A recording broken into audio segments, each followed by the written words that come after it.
Hi, it's Chris Brown from Grandwork Tools, and I have a Weber concert grand from the late 1800s in my shop at the moment. It has a rocker action, which I'm going to convert to a modern action. There's verdigris, repairs, and the need for more repairs. The keys I'm going to leave largely as is, but I'm going to do some work on the balance holes and rebush them. Maybe recover the back checks. But I'm putting new whippings and new hammers and shanks. And regulate it. It sounds pretty good.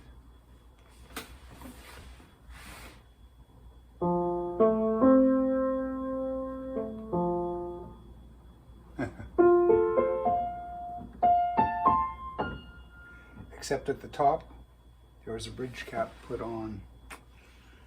Action, the hammers that were put on are too close to the A-graphs and they catch on the far side of the pin block. So there's some things to sort out, but the first step is to take it out to my regulation station, full Monty, and I have taken front punchings from under the keys that would be in front of glide bolts if there were glide bolts, which there are not. I tested around the key frame and actually the bedding is good.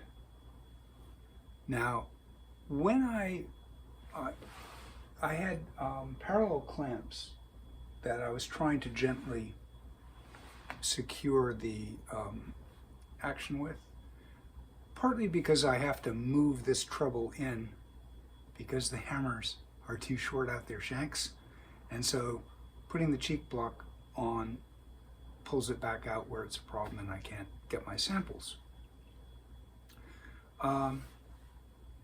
When I did the clamping in the base, all of a sudden I've got tap, tap, tap, tap, tap, which just points out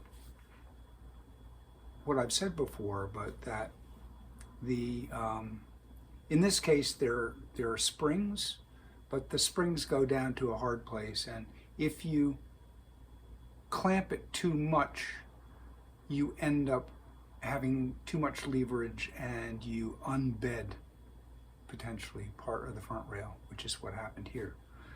So anyway, I'm using these available from tech houses, at least at one point, kind of circular clamps. I open them up so they're just under the height I need, and they give a gentle enough clamping so that there is no problem. Now, I've started in the process of putting my Keysteps on the places where there would be glide bolts, if there were glide bolts. It's arbitrary, but there are places to have samples of the bedding. And because things are sagged, and the first key number one seemed to have enough space, or did have enough space for the larger size key step. But as soon as I started to go toward the middle, there wasn't enough space. So I'm using the smaller key steps, which have a 10 millimeter minimum height. And I've marked where my samples are going to be. And actually, you can just turn it around this way and see that's going to be way high for the purposes of a bedding sample. Now, it may be that when the keys are leveled, they're that high. But so I'm going to turn it down and just try it out with the key step backwards. So I can that's still high. Now it may be that the, don't know.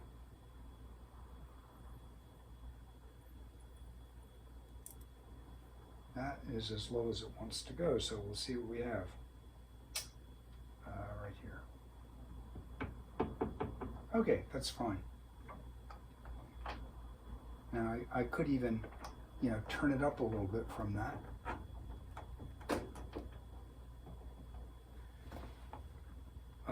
Then there's this one at E, which will be with a straight edge to sample the overall shape of the front rail.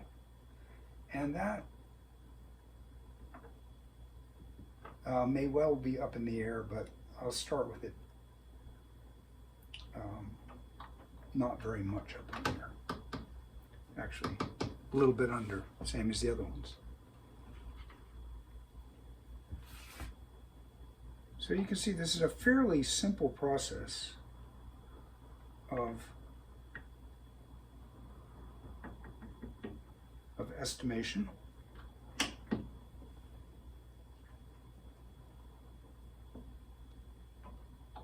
The other thing I had to do was I had to treat the whipping flanges in particular, but also the hammer flanges that were original. There was verdigris enough so that there's too much friction, so I had to treat them before starting. I also made sure that the rockers were firm and that the hammers were off their rest cushions.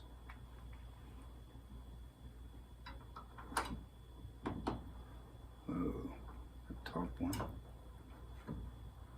is quite high. Oh, that's interesting. The bottom one was too.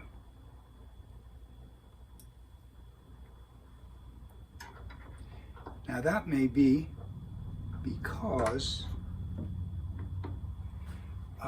the way the keyframe was fit, it's in the Steinway style of having a space at either end, and then there's this spring that it fits in the cheek block and holds it down. And the spring is a little bit too strong in my opinion, but it's a good idea in that it keeps the pin held down but allows it to travel. So you have a positive pressure on it that isn't too much pressure.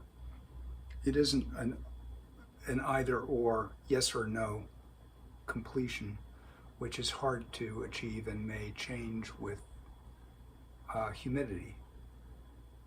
So it's an okay system. But it suffers from the same problem as the Steinway system, that it's doing three things,